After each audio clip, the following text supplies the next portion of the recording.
Well, this year, GMB is celebrating Pride Month by highlighting the work of those who've made history within the LGBTQ+ community. Today, our Pride idol is Trudy Howson, who is the official LGBTQ+ Poet Laureate for the UK and a trailblazer to boot.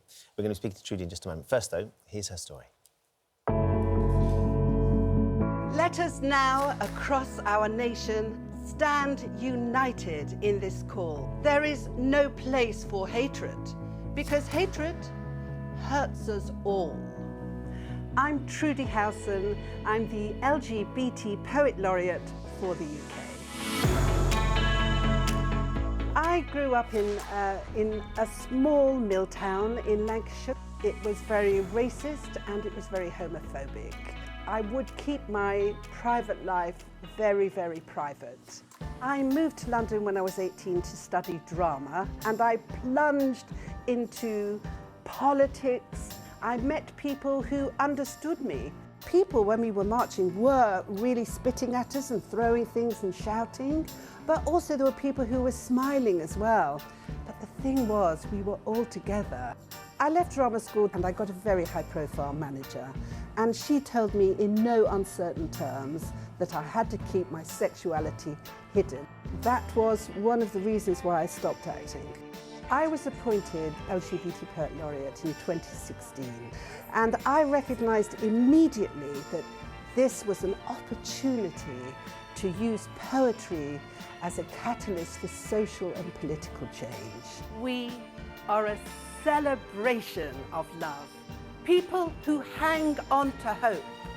We're LGBTQI, the real deal. It's hard not to smile along. You're so smiley. The real deal is with us. Yeah, Trudy love is it. here. Trudy, thank you so much for doing that. Oh, thank you for telling us inviting me. a little bit about your story. It's been such an inspiring month. Ranveer and I have been talking about how lucky we've been to meet some of the Pride idols that we've had across this month. And it doesn't get any less important, does it, to be able to talk about this, to share your stories, because the history of what you went through to get to where we are today is so significant. Yes. I mean, things have changed a lot, but in the first Pride March, for example, it was such a relief coming from my background to actually meet people who were like me. I'd never met a person who identified as being gay. I use that in the generic term, until I came to London. And it was such a relief. So I think that meeting other people who are like you, it's very important to encourage us. And it's interesting because, like with all these things, you know, it was Windrush 75th anniversary yesterday. You know, they did it at my son's school for the first time. He absolutely loved it.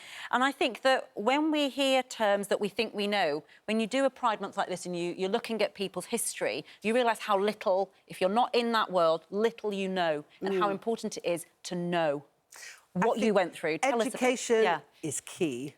You know, I mean, look at how many women's lives, lesbians' lives, black people's lives have been erased from history. Right. I think it's really important because we are individual and communally we're all special. I think one of the things that struck me there, and I just sort of picked your brains on it, was when you were saying that your agent, when you were acting in the late 70s, turned around and said, in no uncertain terms, you can't discuss your sexuality. Now, I've always grown up in and around that world. My mum's a bit of an actress and I did a degree in that at university, and that was never an issue. That was obviously the late 80s, early 90s I was doing that. The idea that it was even the late 70s, in an industry that is notoriously welcoming to people from all different backgrounds, your agent was advising you not to talk about it. That seems extraordinary. Yes, because I was sort of stereotyped as nice girl next door.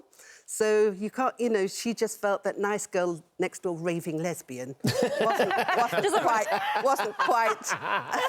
But you were an actress, though. The point was that that your job is to make believe. You're not yourself on stage. You're the part you've been cast as. Well, right? that's true. I mean, I was never cast as a lesbian, I can tell you. Unfortunately. And so you left acting? Yes. Because of this? Well, actually, it wasn't just because of that. It was also because of the kind of attention and the what was going on with the people who were doing the casting, the directors, the producers. It was a very sexist, misogynistic industry. I mean, I think it's probably much better, but I think it still happens. I agree with you. I think that probably even now, if you want to make it big in Hollywood or whatever, to be a gay lead, male or female, is very difficult. That's right, particularly if you're going for romantic lead. Right. And tell us a bit about the poetry and why that is your full expression. Oh, because I think we've all got a poem in our heart. And I think the thing about poetry is it has a resonance that reaches out to more than our intellect, reaches out right into our heart. I think it really can change our hearts and minds. And I think it can help us work out difficult stuff in our lives. You don't need to show it to anyone. It can be like a secret confidant. You know, you can work out difficult stuff and make it something beautiful. Make it something beautiful. Well, and there's still so much... And also politically, I did lots of agitprop, rather than someone having to... Agitprop? It's like street theatre that's completely unfunded, where you're sort of, you know, I was like fighting for women's rights and rock against racism, and a lot of agitprop stuff happening then. And rather than there being reams and reams of paper, poems are very short. They're like a cordial. And the person that hears that, they add the water to it. Their imagination adds the water to it. You speak so beautifully really about the art that you do. You've reached into our hearts, Trudy. Yeah, Thank you for sharing your story. It's been lovely to have you as part of Pride Month. One of our Pride icons thank you as well. for having And there's still so much work to be done as we go around the world. It's so important that we reach out to everyone, not just the people who live in sophisticated city bubbles like what I do, but people like from my background and anyone who feels frightened out there or isolated or alone. Quite right. Keep hope. Oh, it will be all right. Thank you, Trudy. Oh, that's lovely.